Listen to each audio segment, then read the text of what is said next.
I was born and raised in Alhambra, which is a suburb of Los Angeles, California. So my dad is an immigrant from Cuba. So we grew up in a very blended household. My dad's parents, who are also from Cuba, and his sisters all were here in Los Angeles. And that was really the largest part of my upbringing. Cuban culture, Cuban food, and really close ties with my family.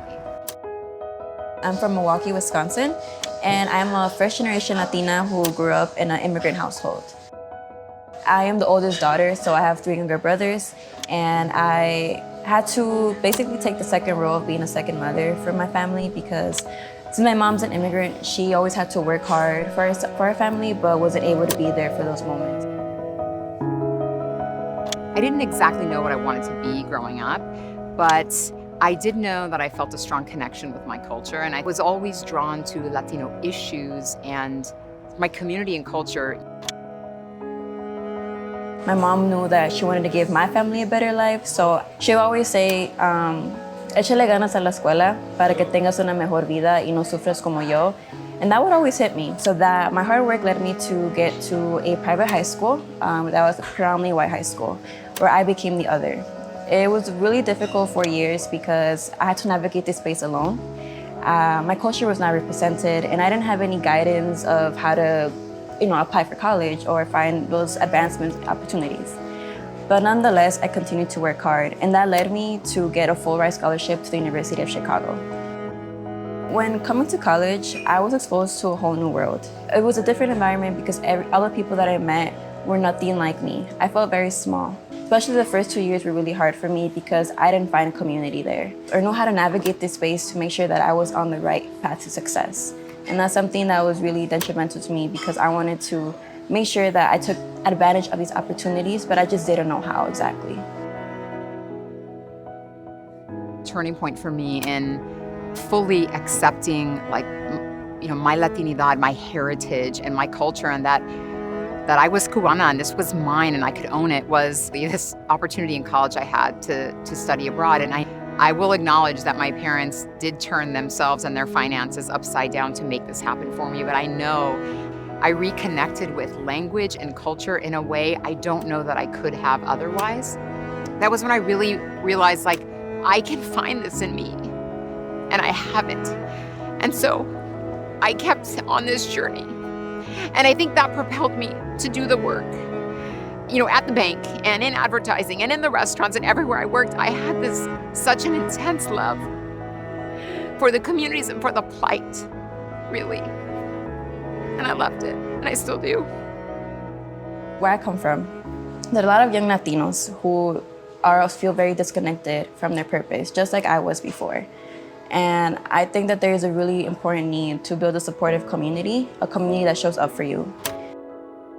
I connected with Claudia and other people from Hispanic Star Network, and I learned so much about an organization that was dedicated to uplift people that look like me. And that was really inspiring because I wasn't exposed to that type of environment. So after learning about the contributions of Latinos and knowing that people like me are capable of reaching bigger places in the world, that really, really empowered me. It changed my mindset of who I am and why am I here in college, what I stand for. Really came to a head in last year in 2021, where my CEO took this leap of faith on me at the request of the Hispanic Star, and he invested in me to participate in their Hispanic delegation going to Davos. And it was really a remarkable unfolding of events. It just kind of happened off the cuff. And so I'm so grateful to the Hispanic Star, to Claudia, and to the opportunities that she's given not only me, but all of us in finding our individuality as part of the sum of all. I'm committed now to finishing college, and I'm committed to giving back to my family, as well as helping my community by creating a podcast.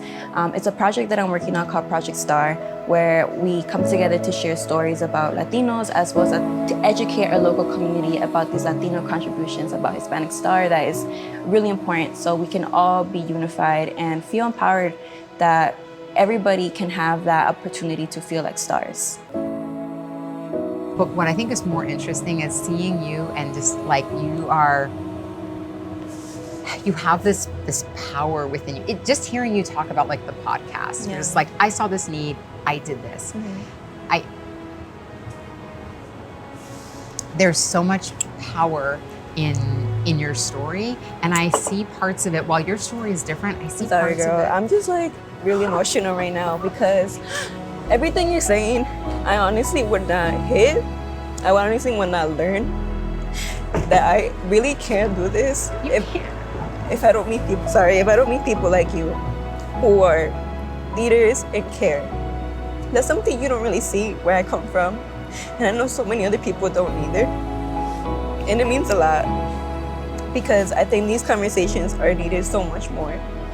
And I'm just really excited. Oh, I'm really excited too. And I see so much of myself in you. Like I didn't have the will or the power to activate the way you are. I didn't know, it didn't exist. The pathways, organizations like Hispanic Star didn't exist. You have a gift because you're recognizing this 20 years earlier.